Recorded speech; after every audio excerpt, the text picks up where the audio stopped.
When you hear Big Bird, what do you think about? Well, there could be several things that pop up. For a lot of us, it's probably the lovable yellow character from the iconic Sesame Street TV show that we watched as children. Maybe you conjure in your brain an image of an ostrich or emu, currently the world's largest flightless birds. Maybe it's scarier. Perhaps it's predatory birds like one of the various types of eagles around the world. Some eagle species are so big and powerful that they can weigh in upwards of 20 pounds and have a 9-foot wingspan. They have been seen lifting coyotes off the ground and can easily make a snack of the family cat or small dog. All of these are understandable depending on your age or where you're located around the world. If you happen to reside in the Midwest United States, it's possible that you imagine something much larger and way more terrifying. You think about a carnivorous predator with a wingspan 20 plus feet, a ravenous beast that might pass up the family feline and instead turn you into a meal. Sightings by people over the centuries, Native American legends, prehistoric evidence, and a story of an attempted child theft surround this cryptid. Today we're discussing the terror of the skies, the Thunderbird. Welcome back to Infinite Rabbit Hole.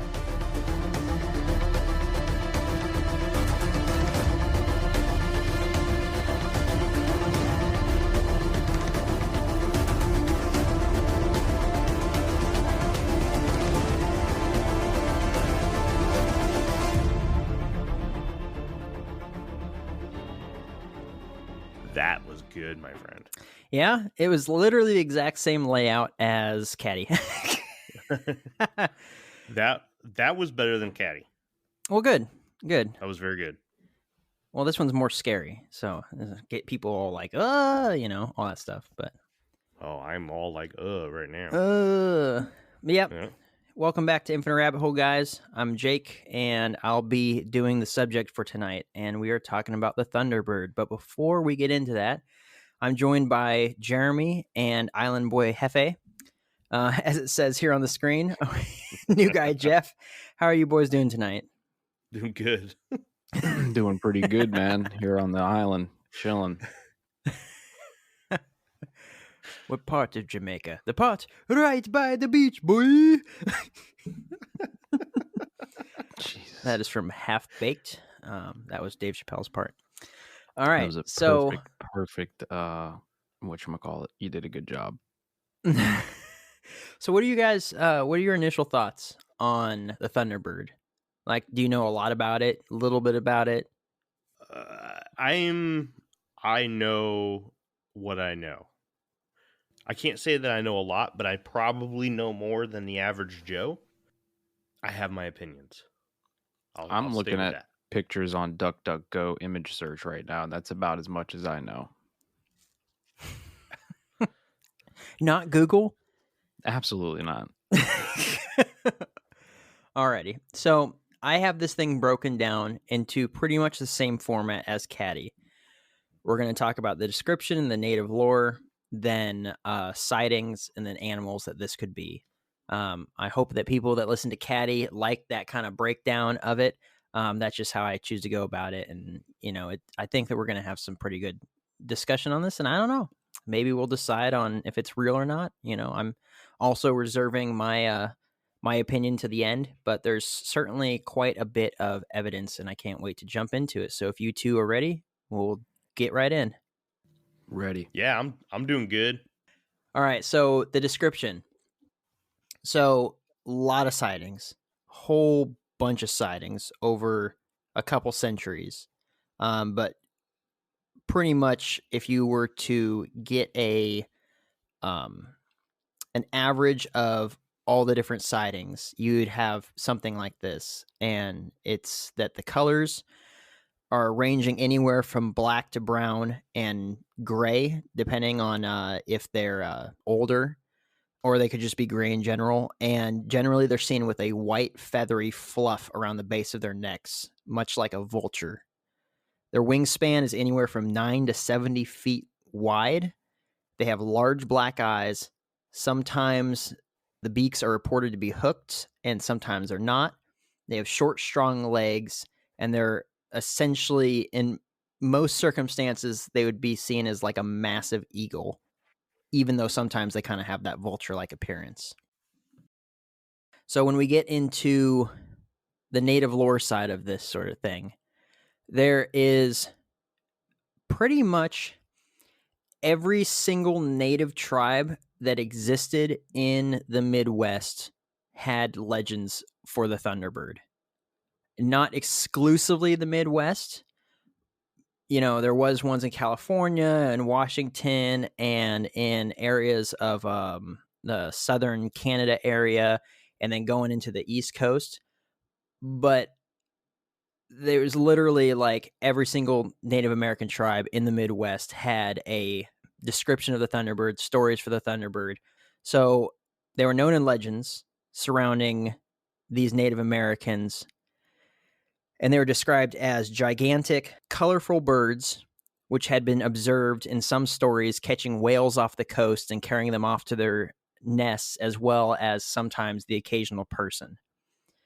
And some tribes gave them like attributes like they were the cause of thunder and lightning. When they flapped their wings, they would be the thunderclaps, and they'd shoot lightning out of their eyes and stuff.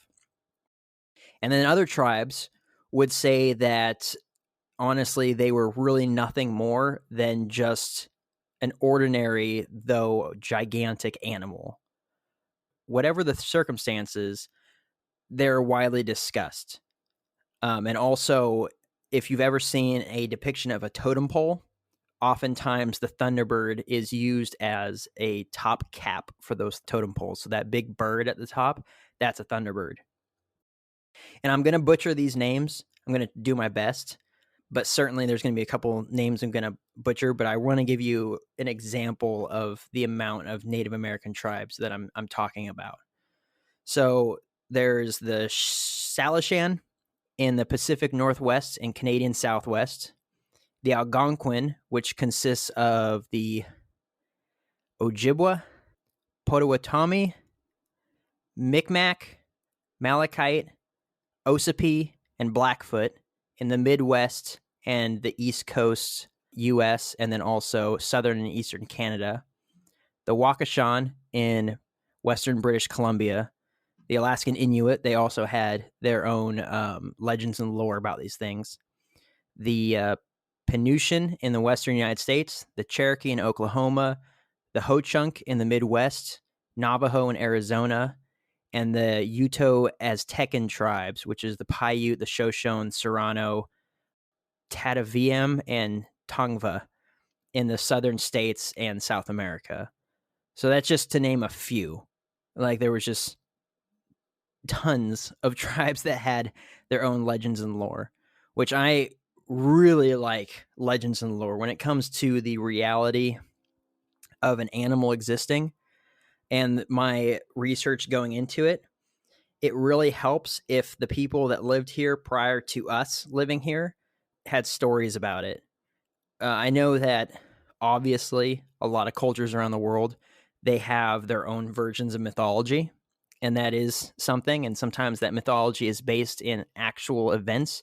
Sometimes it's to explain certain things. And sometimes a lot of that mythology or those stories and those legends are based off of actual real animals that either did exist or do exist. Say like it would be like the fox jumps across the mountains to grab the moon and pull it back or something like that. The fox and the moon, they're real things, but this is just describing when the moon comes up and the sun goes down and all that sort of stuff, right? But when I'm like looking into all this stuff, I really enjoy the native lore, native sightings aspect of cryptozoology. Because for me, in that regard, I can really get a good, clear grasp of, even as like a biblical person, I think that human beings and a lot of these animals that we see in fossils existed alongside each other at some point. Maybe not as far back as science would tell you that they did, but why couldn't massive birds that lived in the Ice Age or prehistoric times have been passed down through oral tradition from actual issues that people had with them? And And that really sets itself apart when it comes to other cryptids that we may have in the United States versus ones that could actually be based in some kind of reality. So I have a couple of these Native American stories. They're pretty paraphrased. I would encourage people to go and look them up, but they're very interesting too. So there's this one. It's the Ho-Chunk legend of a Thunderbird stealing a boy. And so there's once an orphan boy that lived in a village with his grandmother. He had a friend that he would hunt with. He went into the woods to make arrows to hunt hawks with. And while they were out, they found a young pigeon hawk and he took it home with them where it became his pet. When it was fully grown, he set it free to go make its own way. A while later, the boy and his friend were out in the woods again, but they had become separated and the boy was stuck in like a really creepy, foggy area. While he was lost in the fog, a thunderbird saw him and swooped down, grabbing him in its talons and took the boy onto its mountaintop nest. The thunderbird and his friends decided they were going to eat the boy, but it turned out that the chief of the thunderbirds was the big brother to the pigeon hawk that the boy had raised. The pigeon hawk helped the boy escape, and then he was returned home by the chief of the thunderbirds, and his grandmother and his friend were overjoyed to have him back, and then there was a feast to celebrate his return. Is a very short summation of that story, and it wasn't too crazy long. It wasn't like a book, but it was a nice read, and I would and that's what it was titled, Ho-Chunk Legend of Thunderbird Stealing a Boy. And obviously this will be, the link for this website where I got these stories will be inside of the description so that people can check it out. And it's like nativelegends.com. But it was interesting. It was kind of cute.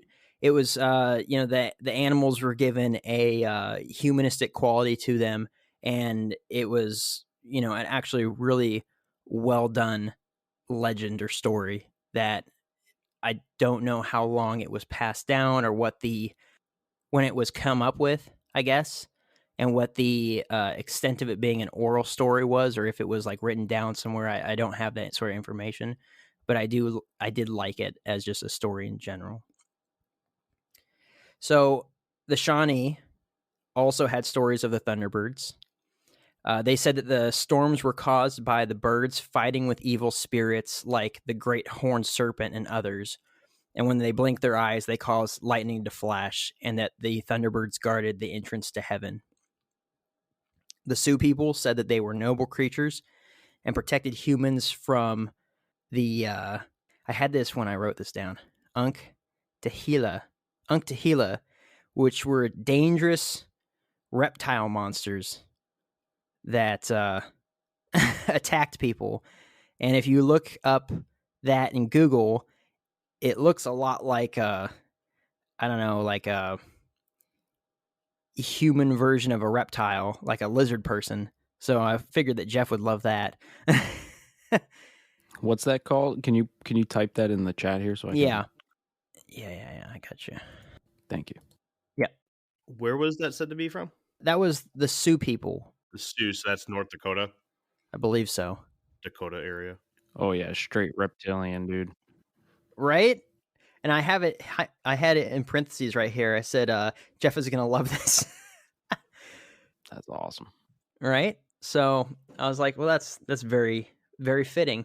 But so there's just a few examples, right, of the legends surrounding the Thunderbird and kind of what the tribespeople were saying about them.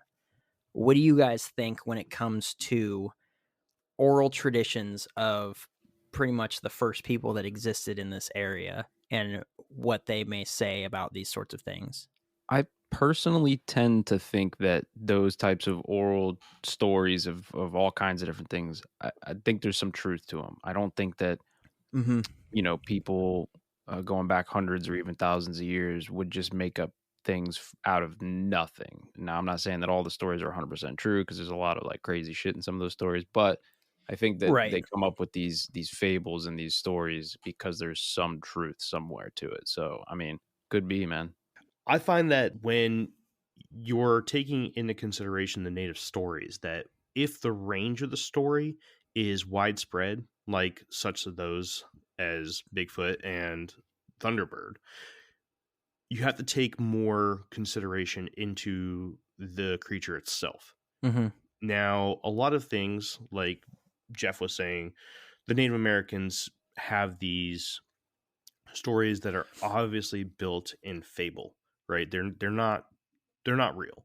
They're there to tell a story, to tell a lesson, to Yeah. learn a lesson, you know. But there are stories such as the ones where they have about known animals, and part of our job here on the Infinite Rabbit Hole and other people's, that are cryptozoologists or into the paranormal, Mm-hmm. is their job is to decipher which one of these are meant to tell a story and which one of these are meant to tell of a creature.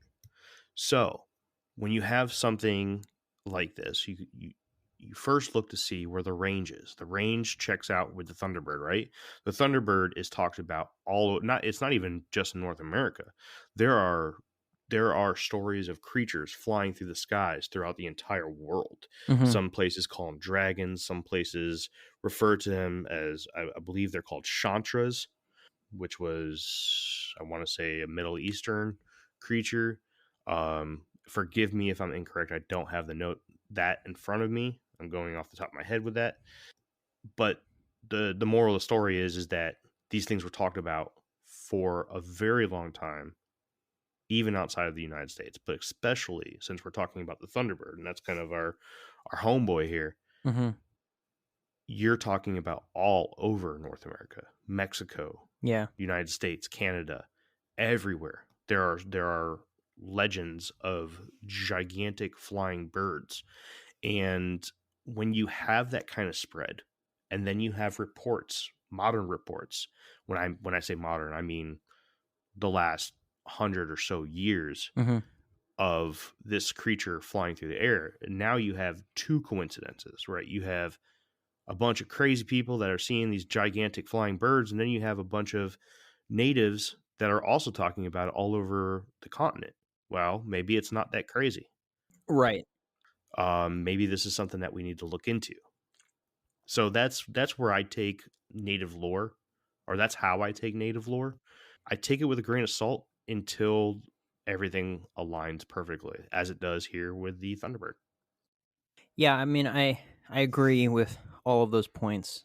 And for me, it's like, so I mean, obviously we have pretty much every nation or every country in the world, whatever the original, like when people were first moving around, whatever the original country was, whatever it was called, they all seem to have their own unique type of mythologies and legends, and they vary quite drastically, right? Like up in the Celtic regions, up in Scotland, Ireland, the English area, it was all fairies and dragons and gnomes and elves and that kind of stuff. And then you get down to Greece, which isn't really that far away, and it's a minotaur inside of the labyrinth, and it's just like they have their very unique style of mythologies and stuff. And the distance between those two areas is not that crazy far, right? And it gets it, all these different countries have their own various forms of mythology, and none of them really intersect too much.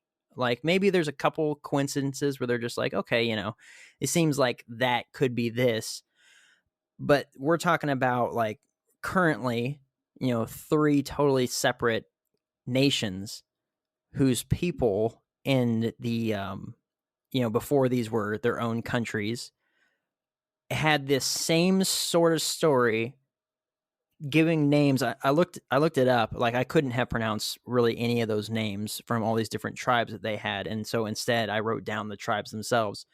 But they had their own name that coincided with their own legends of the exact same thing, and this was 50 different people groups that I found right off the bat that were spread out amongst hundreds or thousands of miles, just like, and it's like it gives a lot more of a credit to that either at one point these things were alive and only one people group existed in that area, or a couple, and they were in the same area, and then they spread from there, or these things have been around for a really long time and they're still around, and all these guys have the same names for the same thing because they've all seen it separately in separate instances.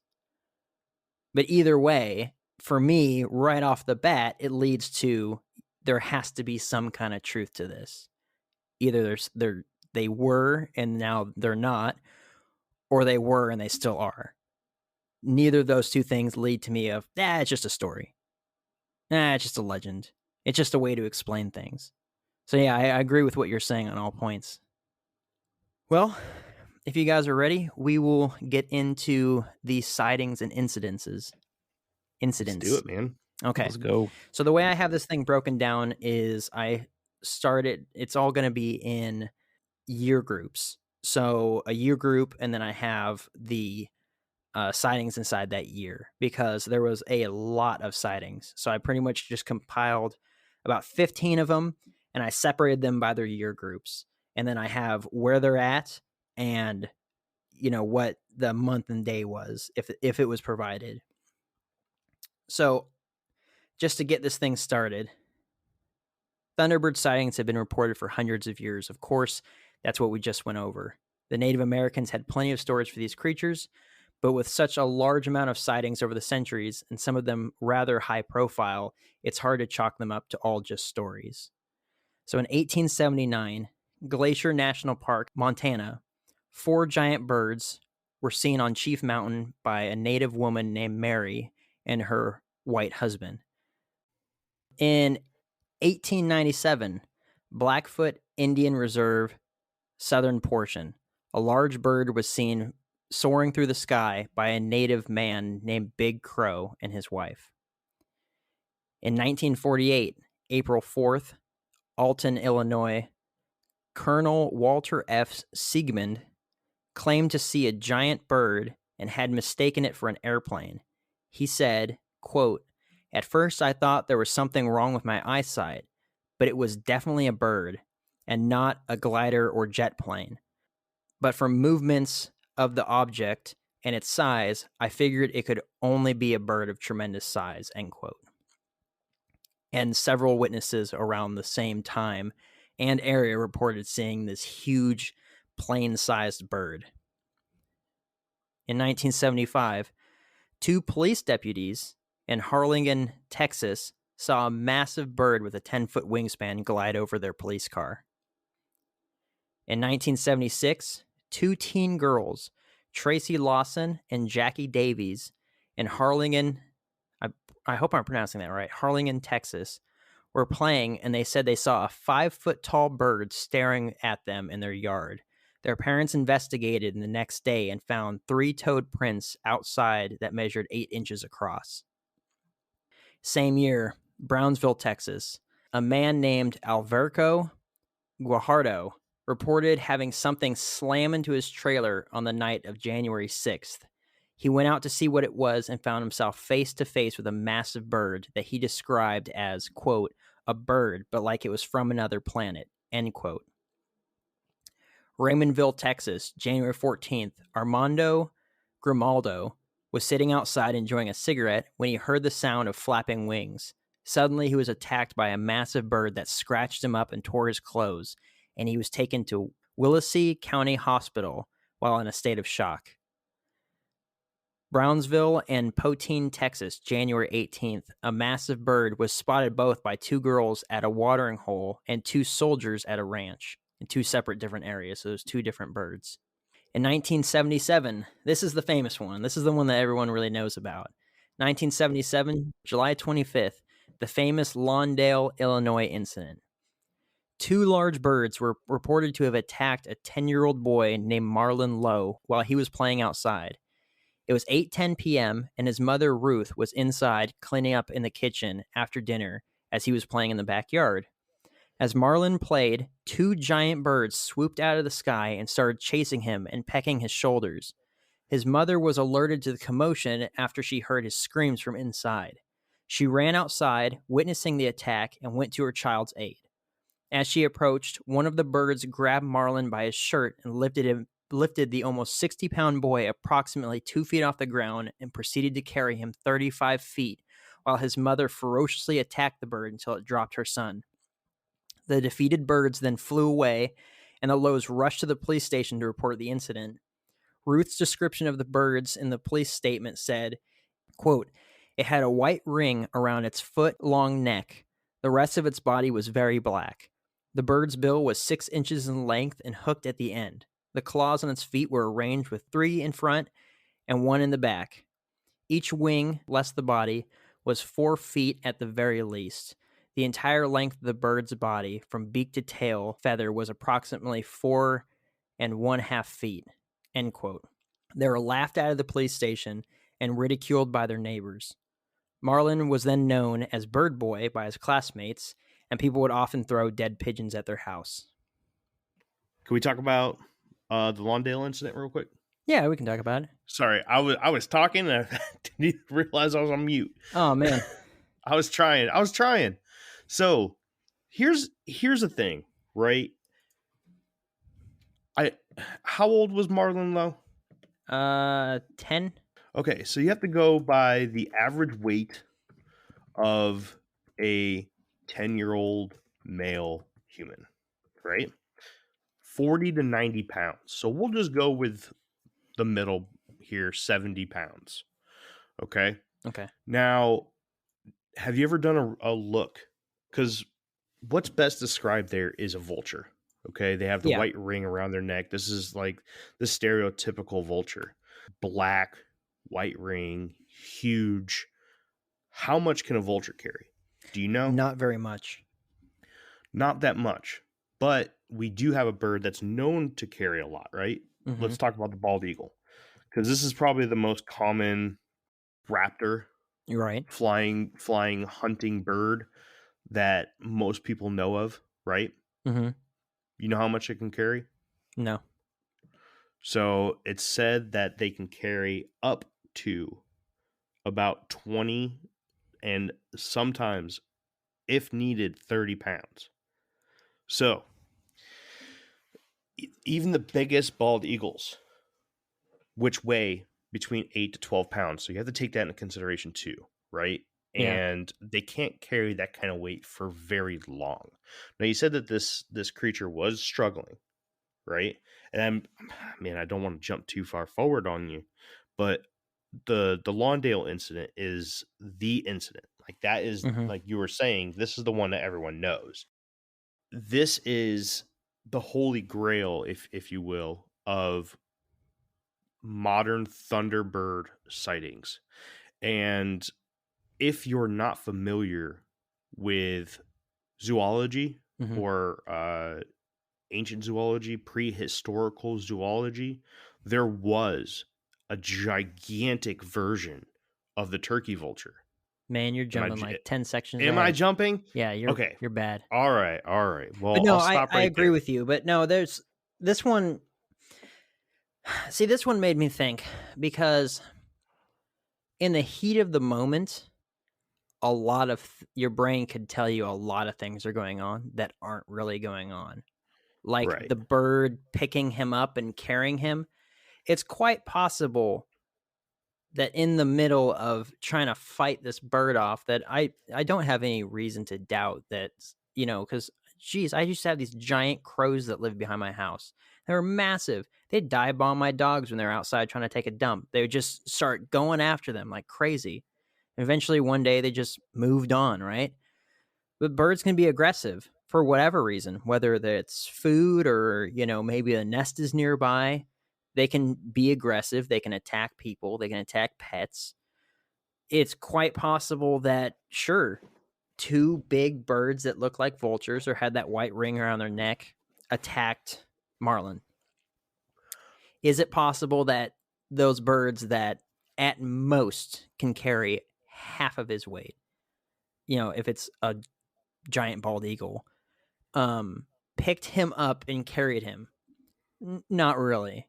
Not if we're looking at what we know exists, right? No. Mm-hmm. It's impossible. And it would look So like in the heat of the moment, it could be that it seemed like he was being carried, and maybe the story was embellished slightly. right, If we because look at that.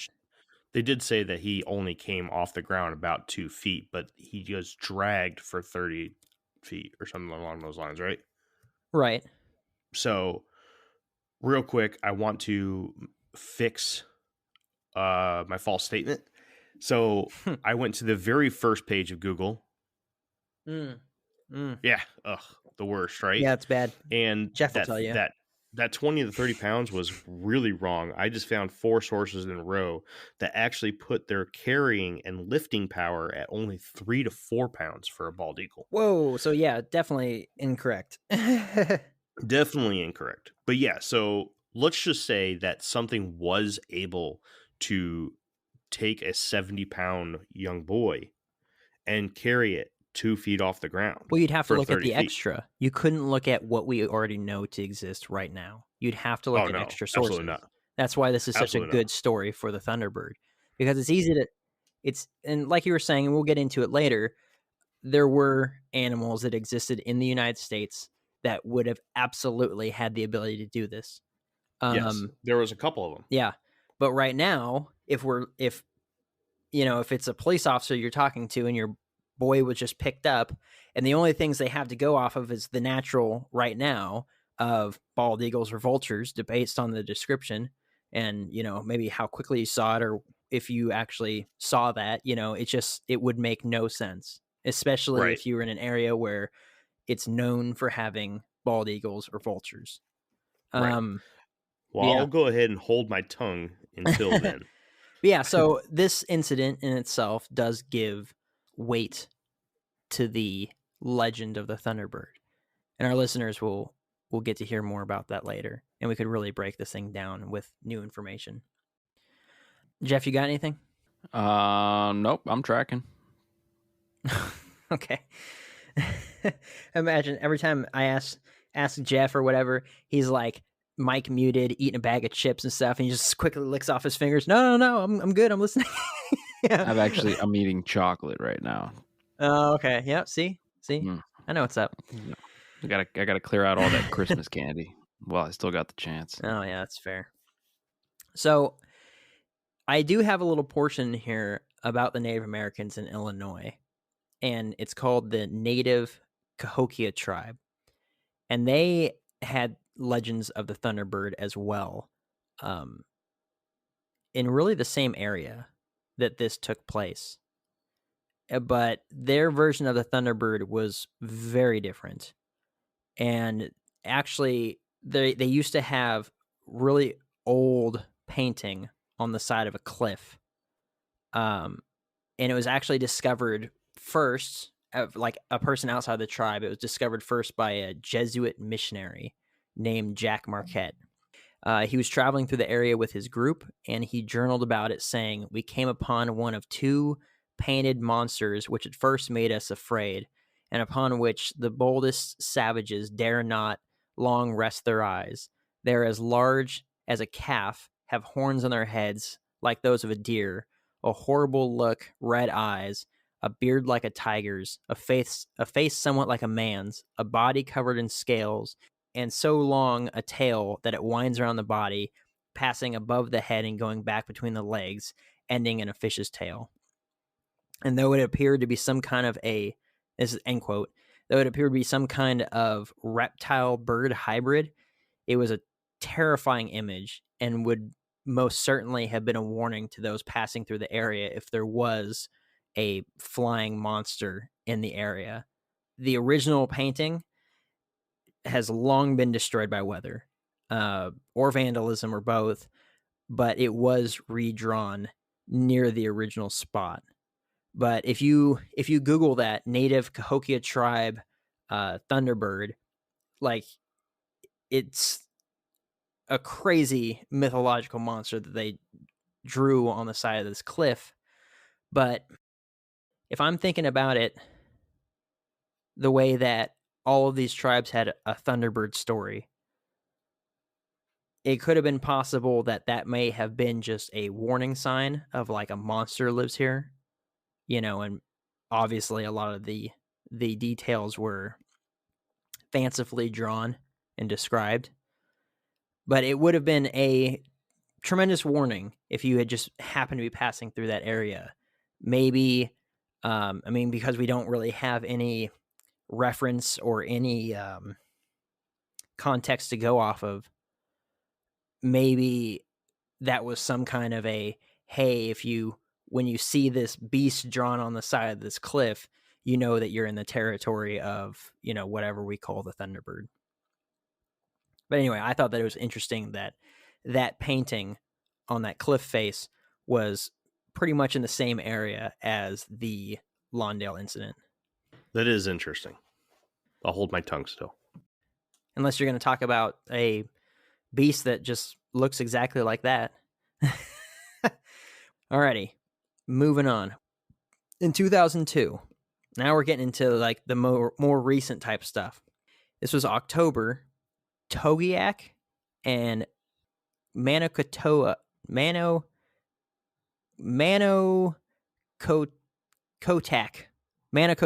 Alaska. Okay, I'm gonna try that again. That's good enough for government work, dude. Oh man, that was rough. I'm just like I can't pronounce these things, man. Anyway, it was in Alaska. Villagers saw a large bird with a 14-foot wingspan. See all of that for that. In 2007, January, San Antonio, Texas, a man named Guadalupe Cantu III and his brother-in-law saw a man-sized bird perched on a telephone pole while driving their newspaper route and described it as, quote, "This thing's all feathers, all black, much bigger than me. It looked at us. It had very stooped up shoulders," end quote. 2013, May, Brian Athen Castle, Pennsylvania. Two friends saw a 4-foot tall bird fly from one tree to another in the woods. They said it had a wingspan of at least 10 feet wide. 2018, January, Alaska. A woman was driving and saw a bird that she said had a wingspan as wide as the road. I don't believe in my research that I got the story of Big Bird. I had Tracy Lawson and Jackie Davis. I had Alverco Guajardo, and then Armando Grimaldo. So the Big Bird incidents, it wasn't necessarily one particular incident like the Lawndale incident. It was a cluster of incidents. Right. And basically, this was a creature that looked to have had a bald head. And one person even identified the face as looking like that of a human's. But this bird was huge. And actually, believe it or not, this actually is very similar to what a lot of people say the Mothman looks like in physical description. With the red glowing eyes, the man-looking face, the lack of a neck. Mm-hmm. Standing 5 to 6 feet tall, gray, sometimes black. This was something that may have been a later feature of the Mothman, which is mostly around 1966 and 1967 in the Ohio Valley area of northern West Virginia.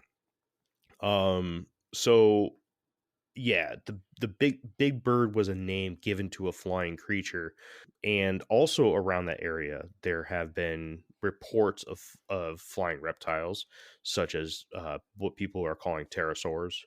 But I'm sure we're going to get into that a little bit later as well.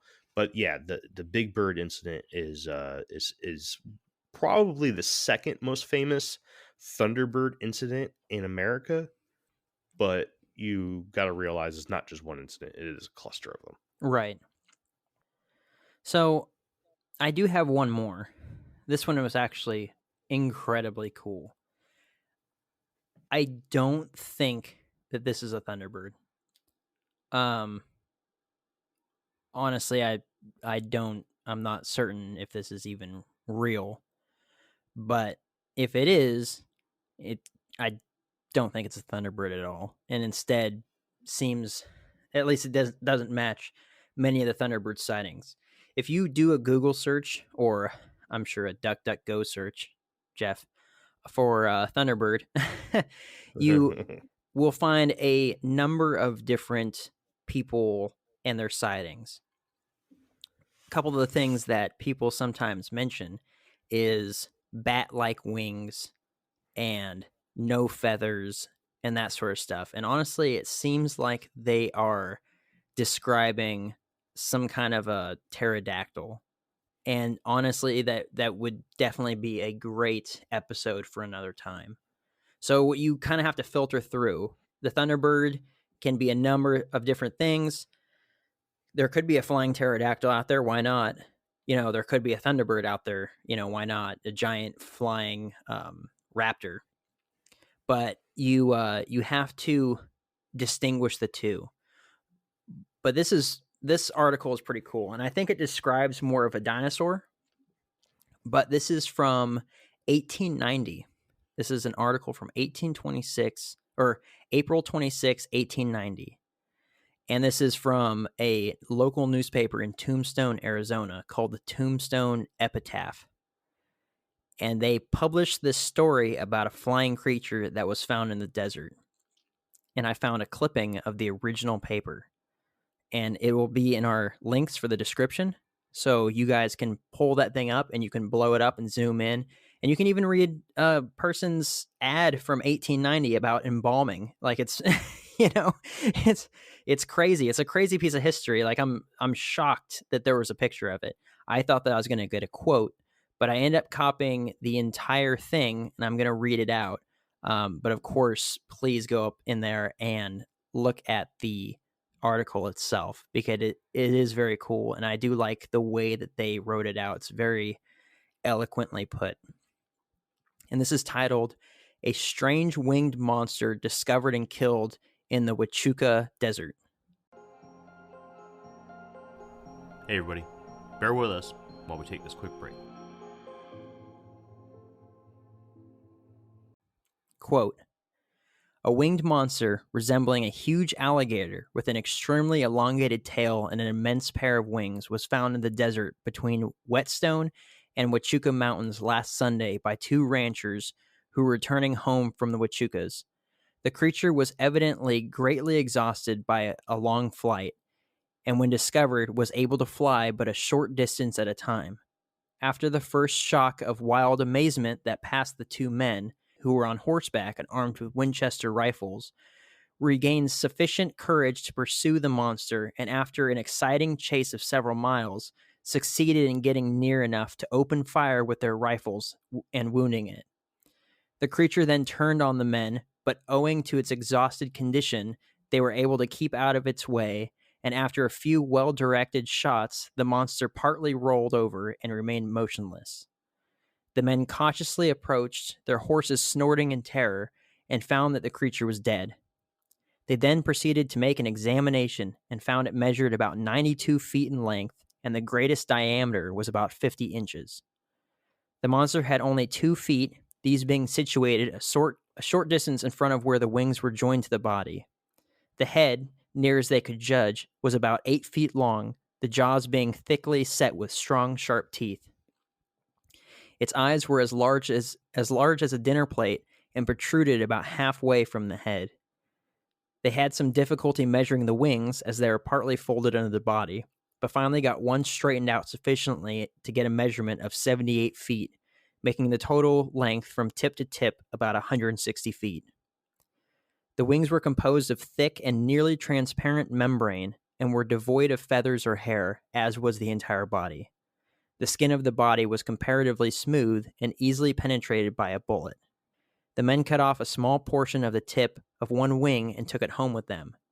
Late last night, one of them arrived in this city for supplies to make necessary preparations to skin the creature, when the hide will be sent east for examination by the eminent scientists of the day.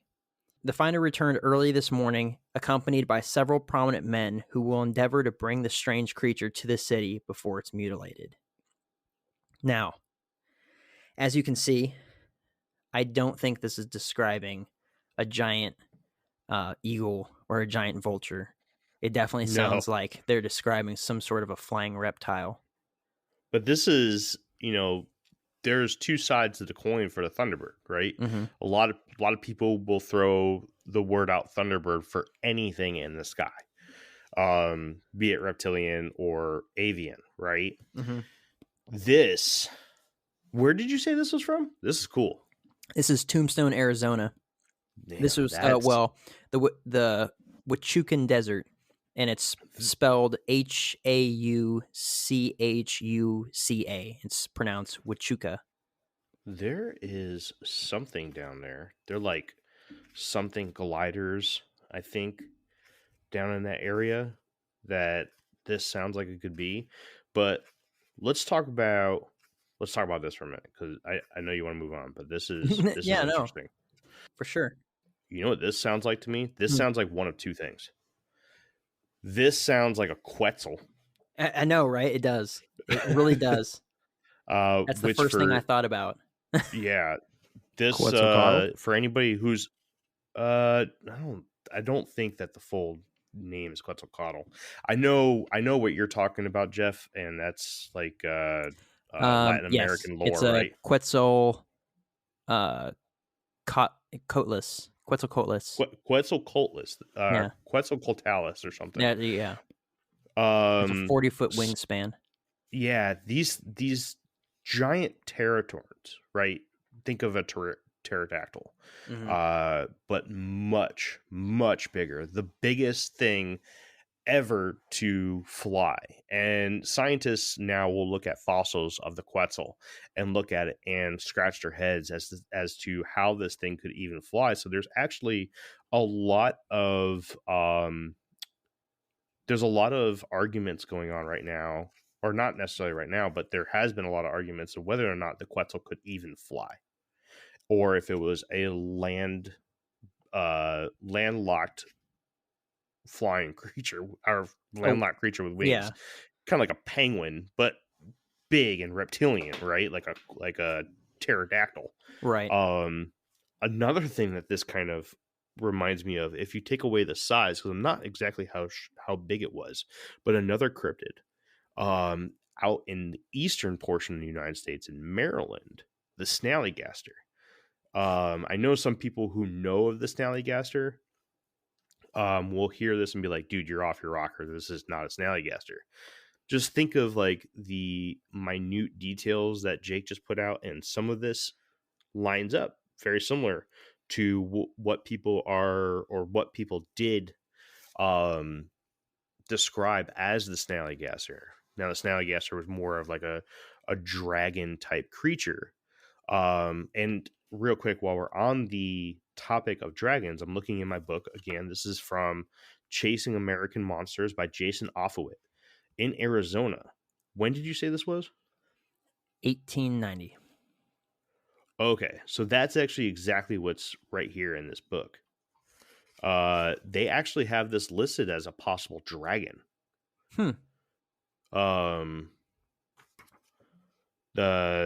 this Morgan Earp Clinton? I imagine this would be more like a wyvern. So the picture that they have here is that the arms are detached from the wings. But yeah, I mean, either dragons, wyverns. Anyways, just word for word, this is page 23 of this book here. Farther south is Tombstone, an 1800 boomtown that was the location of the famous gunfight of the OK Corral, a shootout between the Clanton gang. I'm just going to skip that. Yeah. According to Mysteries and Miracles of Arizona by Jack Cutts, 2 cowboys rode into Tombstone on June 7th, 1890, with the skin of what they claimed to be a giant flying lizard they'd killed outside of town. The cowboys chased the beast on horseback before shooting and killing it. The dragon measured 92 feet long, just like you said, with an 80-foot wingspan and 8-foot long head and eyes, the size of dinner plates. Just like you said, the Cowboys claimed the battle was captured in April 26, 1890, Well, there in you the go. Tombstone So this is Epitaph newspaper, so right? that would be afterwards, right? This is after they went back and they got the skin. Yeah. So that's crazy. So there's a couple options there. Dragons, which, I mean, if you look at a Quetzal, right? If anybody listening to this is unfamiliar with what a Quetzal looks like, go and do a Google search real quick Or play Ark. or play the video game Ark, and you'll be very familiar with what a Quetzal looks like, and you can kind of look at this and be like, well, you know, if I was in the 1980s and the word I best had to describe a reptile that was able to fly and was giant, Yeah, would I call this a dragon? I'm I sure. think so. But no, I because so many people will claim that anything in the sky, you know, there are tons and tons of reports of pterodactyls in the sky, Mm-hmm. all throughout the United States, North America, and even in other parts of the country or other parts of the world. There's some really famous ones in other parts of the world. I think that the conversation and the stories about these flying reptiles belong in an episode about the Thunderbird because of how much they coincide or how much the terms are mixed together when it comes to anything flying. Well, in that case, I'll just have to scrap this episode and we'll reshoot it. No, I think you're good, dude. I think you're good. That's a really good one. Really, really good thing to bring to the table right there. I like that. No, I liked it too. I liked that it was an original source, a picture of an original source, which like I said, when I first got on the website that was describing this, I was like, okay, whatever. And then I just did a Google search of it, and I looked up the Tombstone Epitaph Thunderbird, and it literally got on a link where it had a picture of the newspaper page, and I was like, "This is crazy." Did they have a picture of it? No, it's just written down. I'm curious, honestly, about It seems like in your book you got the follow up story. If they had a picture of it, I know that there is a picture that if people look up Thunderbird or I'm sure Cowboy Territorn, they'll find a picture of what looks to be a black and white picture of a bunch of cowboys holding up a pterodactyl. And although that picture surfaced for the first time in the 1950s, and it's claimed that it is an original, picture of a actual pterodactyl that was shot down, it certainly looks very fake. It looks It as does. if it's supposed to be something else, and they were in fact holding something, and then they just doctored it to make it look like they were holding a pterodactyl. That's not the picture I was thinking. Never mind.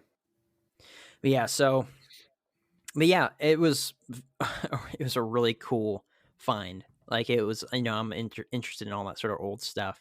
So it's like it was comparable to this last weekend. Me and Whitney went over to the Ronald Reagan Presidential Library, and we took a picture in front of the Bonnie and Clyde death car, like comparable to that type of stuff, old newspaper clippings and everything. So being able to see that from the start of the western portion of the United States, which is Tombstone, Arizona, when it first came around, was super cool. But like I said, I don't know if there is any truth to that.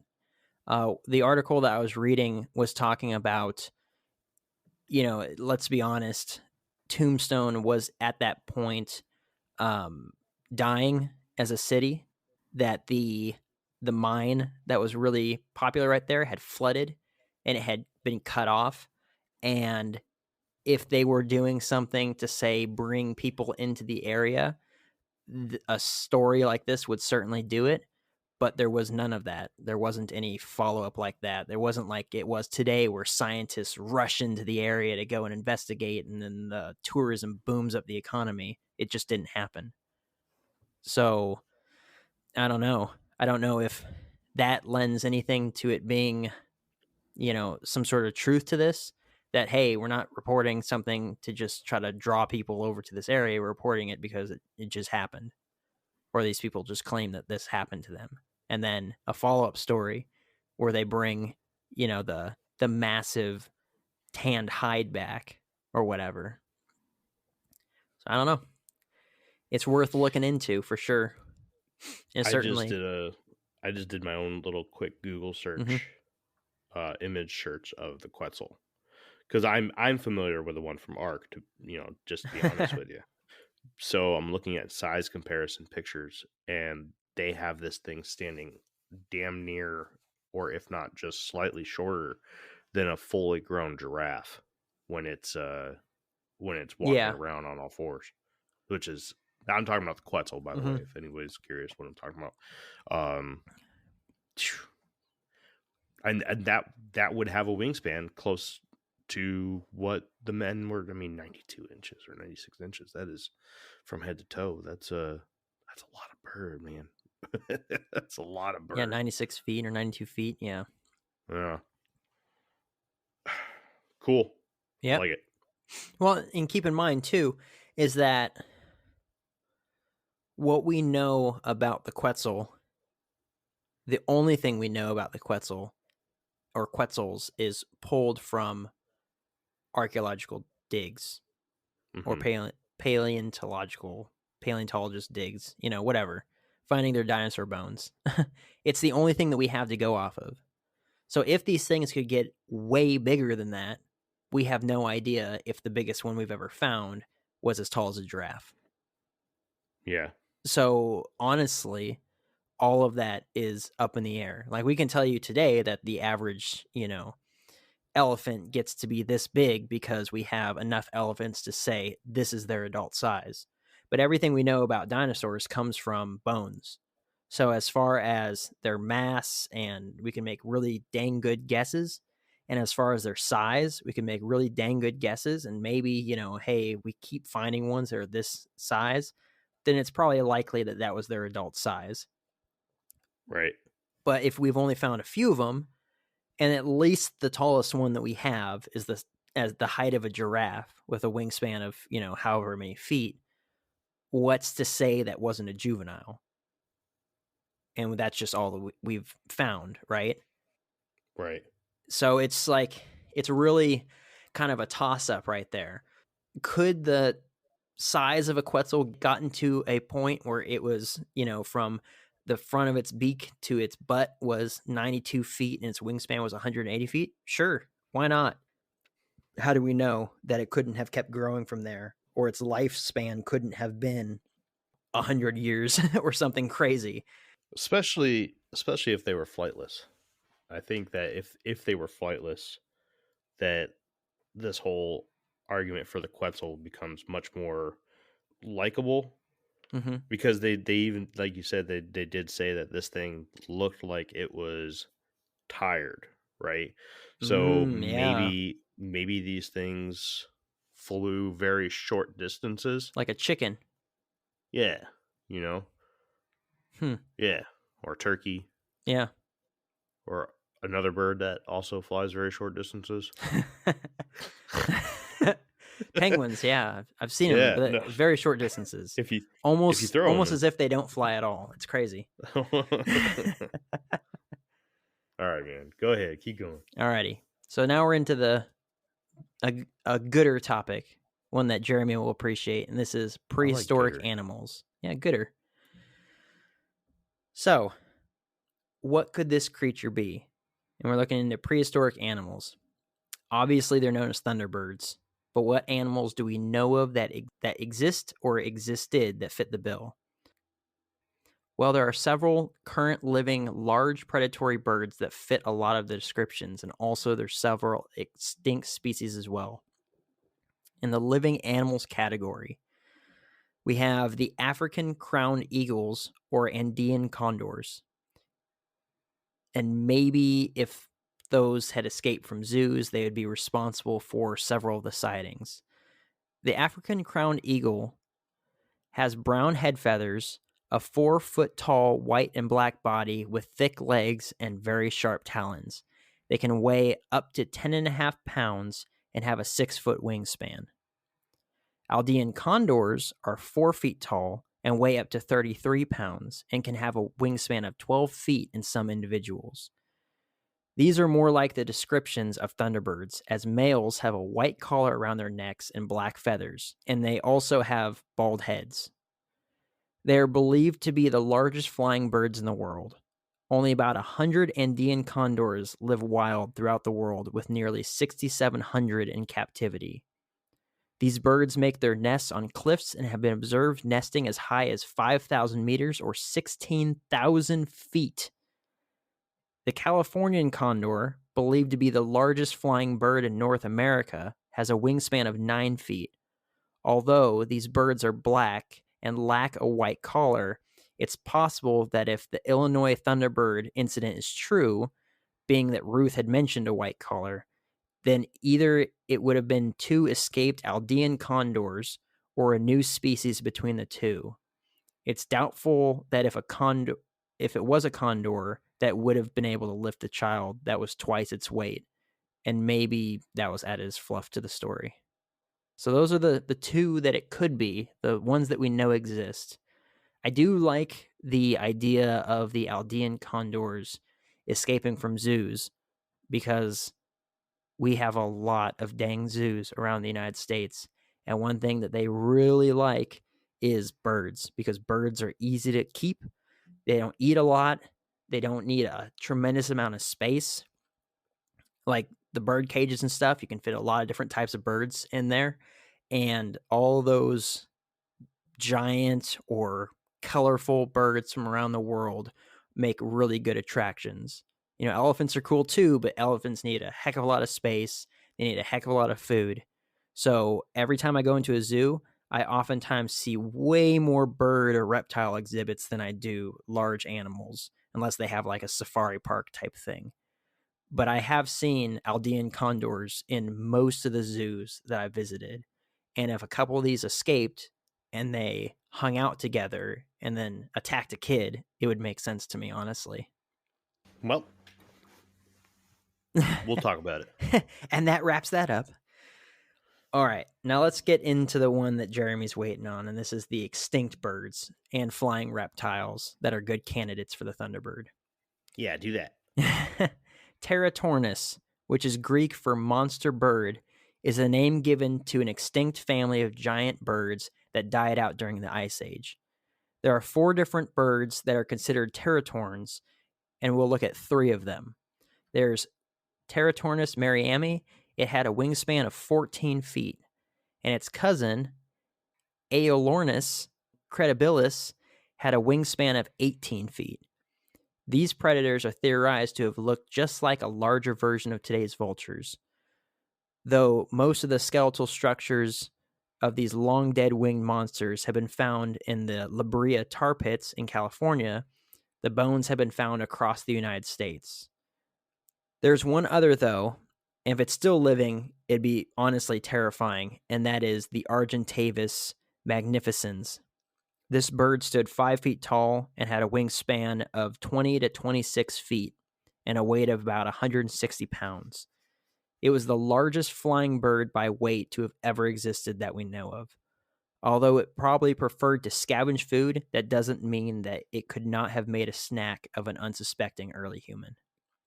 In the reptile category, we just talked about the Quetzal, which had a 40-foot wingspan, or the pterosaurs with 23-foot wingspans and a 3-foot head and 40 long, sharp teeth. However, with the exception of the 1980 or 1890 Tombstone, Arizona story, and those pretty much describing a pterodactyl, these descriptions don't fit a general accounts of most thunderbirds. But yeah, that's what we have to go off of as far as extinct birds go. I think that the teratorns definitely fit the bill, certainly with wingspans of 18 feet and 14 feet. And geez, I hope there isn't a flying Argentavis out there. But I would think that if it would be anything that could pick up these kids, it would have to be a quote unquote extinct bird that could still exist in small numbers.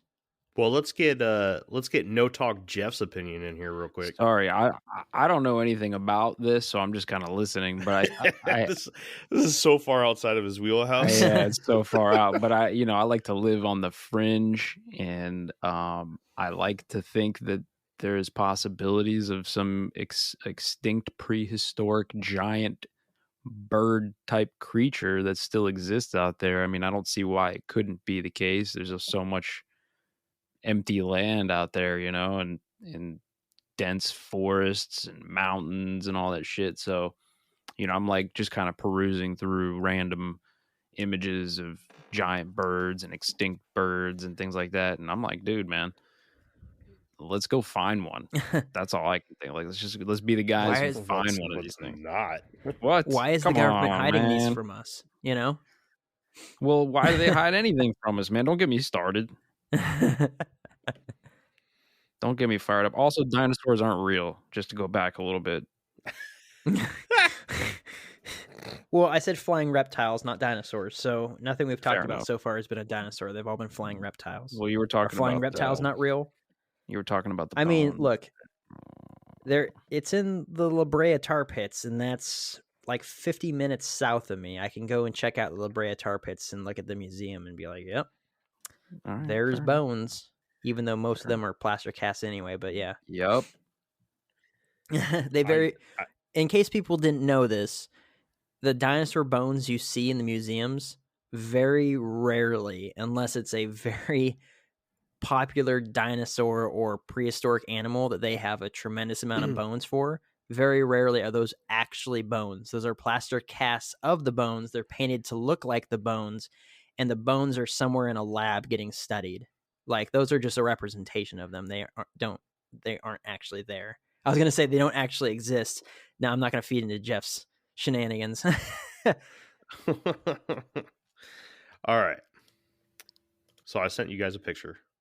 Oh no, a picture. Yep, in Facebook. I'm going to go ahead and I'm going to save this and make sure that this gets updated a few days after the release of this episode on Facebook and Twitter and all that other good stuff, because this is a really good picture of exactly what we were talking about.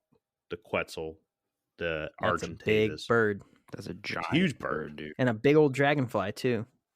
Imagine that thing latching on your face. Oh, man. The Magnera. Gross. Anyways, so are you done, Jake? Yeah. Yep, that's it. So we can get into final thoughts and everything, right? Yeah, let's talk about this whole thing. Let's break it down. Expose the truth. So it's an Argentavis. I can't be convinced that it's anything else. Here's what I did really quick while you were talking. I did some math. Okay. And I don't know if this is exactly how this goes, if this is how it works in nature or whatnot, but I'm just kind of doing this in a whim. Okay. So the average weight of a bald eagle is 8 to 12 pounds, right? And you said that the Argentavis was 160 pounds? Yep. Okay. So 8 to 12, I just went to 10, right? That is 1/16 of the weight of an Argentavis. Now, the lift strength of a bald eagle is 4 to 5 pounds. So if I simply go 16 times 4 and 16 times 5, I get an estimated lift power of the Argentavis. And again, this is not science. I'm not a rocket doctor or any of that weird shit, right? So this is just an estimate. This is just for fun. Let's have a laugh at this, right? 64 pounds when times by 4 and 80 pounds when times by 5. Simple math. How much does an average 10-year-old kid weigh? You said around 70 probably 70 pounds. pounds, yeah. Right. This is 64 to 80. And let's say like this thing was having a horrible time trying to get this kid lifted off the ground. That's because the max weight is right there dead center. Now, I know that there could be embellishment in the Lawndale incident. I do. But there are multiple witnesses to this event. It's not just his mother. There were other people present that day. Other people heard the cries of the child, ran out, saw this creature, this animal, this flying bird-like creature, black with a white ring around its neck. Looks like a typical vulture, like what you think of when you think of a vulture. It's got that ring around its neck, and it's got the ruffled feathers. This is what the Argentavis what is thought to be. It's thought to be an oversized vulture that not only was able to feed on carrion dead meat, but also did some hunting itself as well. So I think that if this had to be something, this has to be an Argentavis. The Lawndale incident. Here's the issue. Mm-hmm. The issue is that his mother said that each wing was probably 4 feet long. So this was a small one. It didn't weigh 160 pounds if it was an Argentavis. Either way. Again. Well, I mean, look, I think that the average person probably has a really difficult time gauging the size of things when it's up in the sky and there's nothing to base it off of. You can look at a tree and something next to a tree and probably gauge the size of it. You know, if someone says, I see a Bigfoot and it's probably 9 feet tall, looking at, a tree next to it, you could probably give a pretty good estimate on how tall something is. But when it's completely separated, there's nothing around it, like in the sky, it's probably incredibly difficult to actually gauge the appropriate size. Like if something is, I don't know, half a mile up in the sky, can you accurately say, well, that thing's probably 100 feet wide, or depending on the size of the object, all those sorts of things, how close it is, how far away, it's probably really difficult. But close to the ground, it'd be a lot easier to say, like my dinner table that I'm sitting at right now, because, well, for the listeners, my my office flooded. We had a pipe burst in the wall, so that's getting taken care of. But my dinner table's 4 feet long. If I saw a bird and it had a wing the length of this dinner table, I could be like, yeah, that's 4 foot long wing. The difference between a 4 foot long wing and a 10 foot long wing for a 20 foot wingspan bird or whatever is huge. It's a tremendous distance when you're right up on it. So I'm not disagreeing with you that this would have to be an Argentavis, which would be something that could lift a heck of a lot more, even if it was in a smaller size, because the muscle structure would be different, the bone density would be different, because it would have to support its own weight. But if just based off of that sort of math, a full-grown Argentavis could lift up a little bit more than the boy, then a juvenile Argentavis would not have been able to lift him up, even 2 feet up off the ground. So that's why I think that whole lifting up thing, I have no doubt that the squabble went from one point in the yard to the other point, and that was about 35 feet. But I don't think that the kid was lifted up off the ground. I think that maybe the birds were pulling him pretty hard, and the mom was trying to fight off the birds. And in that struggle, the distance that they traveled was 30, 40 feet. But I don't think that they lifted him up off the ground. I'm sure he was scared. I'm sure they scratched the heck out of him. I'm sure that, there's a lot of validity to the story. But it stops when it comes to them lifting him up off the ground. Now, there was 2 of them, so maybe both of them had him, and they were together able to do it. I mean, sure, okay. We could add to it. We can take away from it. All that sort of stuff. We can talk about the story ad nauseum and just keep going and going and going. But I think that it was embellished.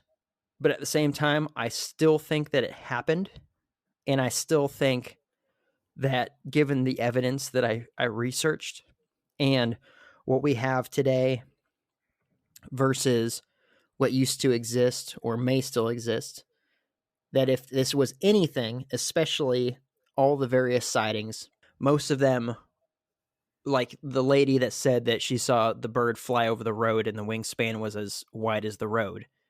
Well, that's wider than any large predatory bird that exists today. That would have to be in the realm of these quote unquote extinct birds, these teratorns. So I agree that I'm in the boat of saying that in the same way we say Bigfoot, just a small population of them. And as Jeff has mentioned in another episode, and I saw when me and my wife were driving cross country from Virginia to California, most of the United States is empty. Whether it's the land is owned by the National Park Service or it's just large, huge, gigantic ranches, or it's just miles and miles and miles of public land. Most of the United States is empty. Most of the populations in the United States are on in the coastal cities. The whole Midwestern area is pretty much empty. The forest areas are pretty much empty. Anywhere there's steep inclines and mountainous areas, there may be some speckled cabins, but it's mostly empty. So there would be plenty of space for even a 26-foot long, wingspan bird to exist in and not be bothered by anybody, probably for its entire life, and maybe occasionally swoop over an area and somebody sees it while they're driving by. So that to me would make sense. But yeah, I don't think for the Lawndale incident that those birds lifted him up off the ground. But I still think that he was attacked by something that probably was not something that we know of today to exist. Yeah, so I'm going to give this like if I had to do a percentage, I'm going to say I'm like 15%. There's probably some giant birds that exist that we just, they're just not documented. They're not found. The dead ones get eaten by shit. Like you're saying, they could probably be flying around in rural ass areas, but you can't really tell because how you're going to judge the height of some or the size of something, against the sky. So I think there's like a 15% chance that some giant birds still exist out there that we think is extinct, or maybe it was just never discovered.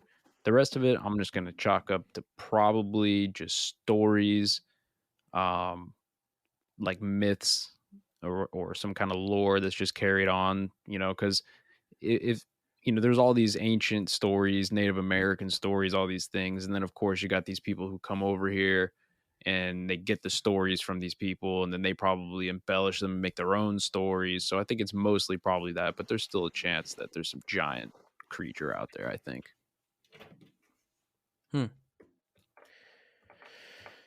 So I did a little bit more research. In Bing this time? No, Google. Okay. Good. I looked at this Andean condor. Mm-hmm. Okay.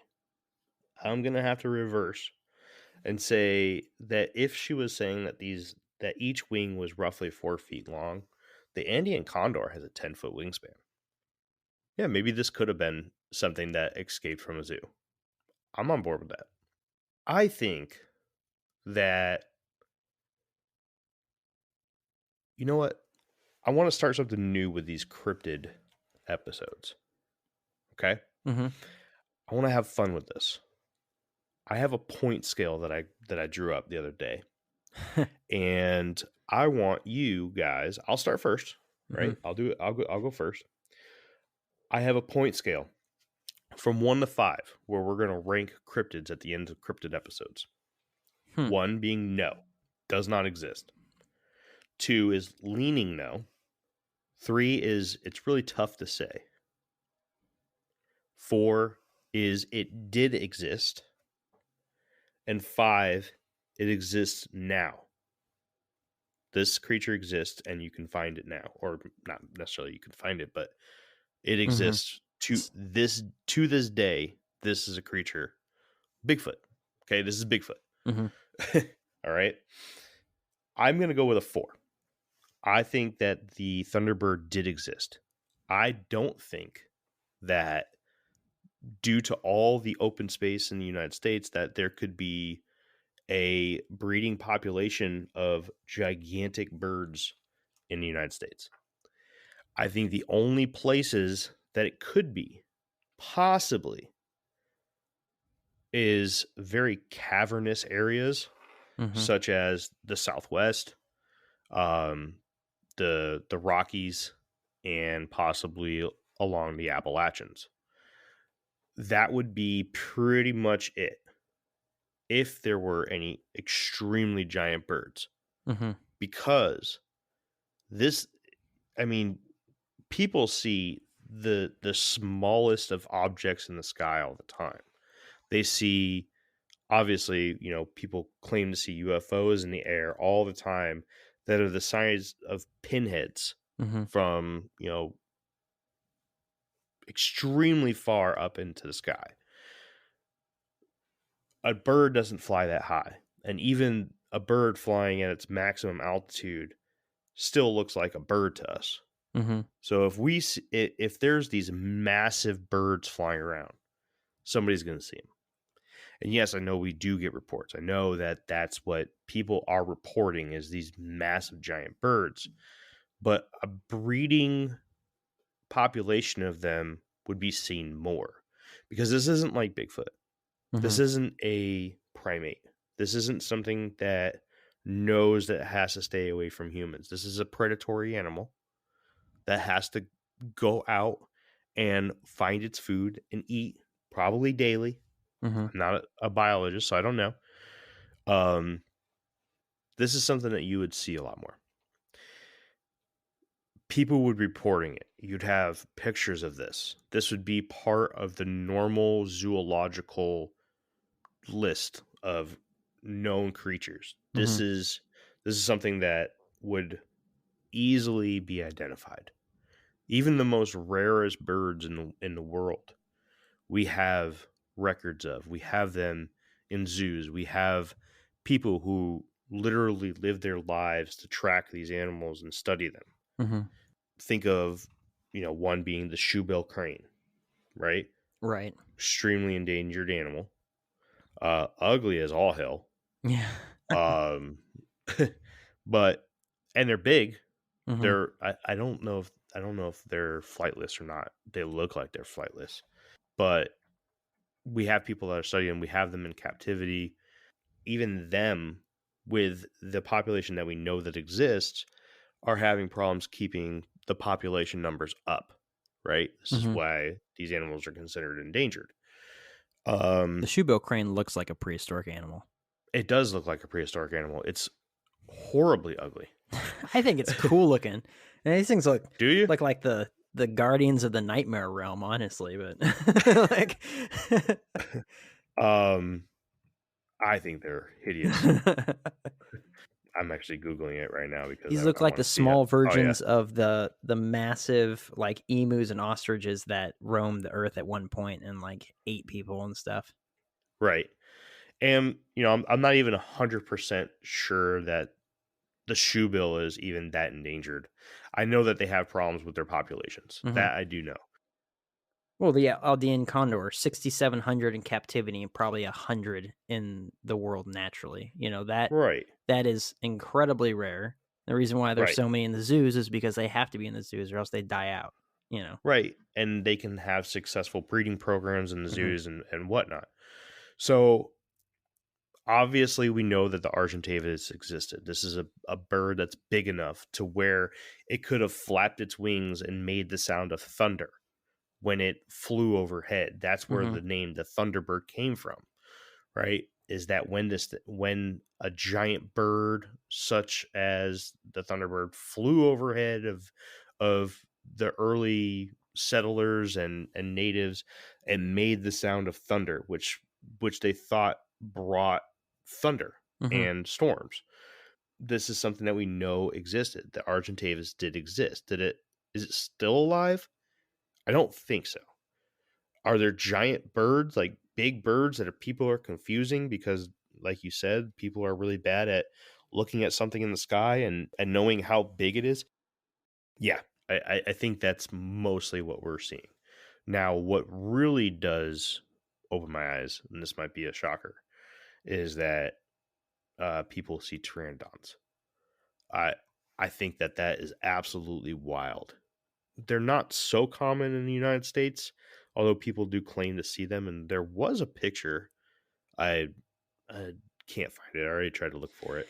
I would assume because they are flying reptiles, they would have to be in more warm climates. You would think humid, warm. Yeah. Maybe like more near the equator and stuff is where they'd probably be more visible, or jungle type areas. But yeah. Yeah, and I'm not going to go ahead and try to guess the country that I'm trying to think of because I don't want to be rude. Eventually we'll get to that in the infinite rabbit hole. And we'll, that creature will have its time to shine, and we'll have all the facts in front of us so that we're not spitting out a whole bunch of false facts like I probably already did in this episode. I don't want to keep doing that. Shooting from the hip. So I'm going to go with a solid 4. I can't explain it any other way. I think that this is something that did exist, and if there are populations still of it, that they are extremely small. And with it, like I would even say that the last generation of Argentavis, or whatever could be considered a Thunderbird, is gone by now. I don't think that we're seeing anything. Like, let's just say that the Lawndale incident. What year was that? Do you have that in front of you? 1977. So even in 1977, you're talking about 40, 50 years, right? 50 years, 45 years. I don't know the lifespan of an Argentavis, but you would think it'd probably be less than that. I think that when the settlers first came here, maybe there was a few left over, ones and twos, right? But they're long gone now. What was the one for it used to exist? 4. Okay. Well, I'm gonna go for a 4 then too. And here's why. I'm gonna change it up a little bit from what I was kind of insinuating during the Longdale incident kind of explanation. I think that because I believe that they existed alongside early humans, and I'm not talking about Neanderthals and stuff like that. I'm talking about people, right? I don't think we evolved from anything. That we've always looked like this, We've just developed technology around us. But I think that they were here with us. Certainly something happened that caused a massive die out, as well as all animals that we had. Maybe it was hunting, I don't know. But I think that the oral traditions of them just carried on, that in the same way the Native Americans, North Americans, South Americans, whatever, had stories of known animals all the time to explain natural occurrences. I think the Thunderbird was just mixed up in that. There's no reason for me to believe that, or to, I guess, disbelieve that that a giant predatory bird wouldn't eat the occasional person, and they would have stories of that. But then there's the embellishment portion of it, which is like a Thunderbird picking up a killer whale up out of the ocean and carrying it off to its nest. All right. So, but I think that when they existed together, when we existed with them, that there was a lot of stories, and then that was just carried on along with other stories and stuff until it was eventually written down. And it's like, well, we have to preserve this. And I think that there may have been some truth to the more early sightings. And I'm not exclusively saying Argentavis. It could have been the other ones as well, the other two. But that eventually it just died off. And that today, because, I mean, we really don't know, animals that are, all we can find from them remaining is bones and the imprints of feathers. We really don't know what their color was. So they could have looked exactly like today's vultures. They could have had the same white ring around their neck as the Aldean condor. It literally could have looked exactly the same, except huge, right? So I think that today we just have people that are dealing with escaped animals, dealing with, things that actually exist right now. And I mean, they're even Aldean condors are giant birds. They're huge. They're absolutely gigantic. And if you scrub a 10-foot wingspan and say a 15-foot wingspan, I mean, even still, given the real numbers, it's still a huge bird. It's got a wider wingspan than I do, and I'm 6'1", So I think that current events are mistaken identity. And I mean, I don't know the temperament of these birds. I don't know if they're known to, Aldean condors, if they're known to attack people, if they get territorial, all that sort of stuff. I have no idea. But if they are, then I could see why, if some of them flew out of the cage while it was being cleaned out by the zookeeper, and then the next person they see, they attack, or they set up camp somewhere, and then someone gets in that area and then they attack them. I could see that. But yeah, so I think that they did exist at some point, but nowadays it's just the small populations that are seen. It's just escaped giant birds that are currently existing, but that there certainly had some truth to it at some point. Yeah, I gotta go with a 4.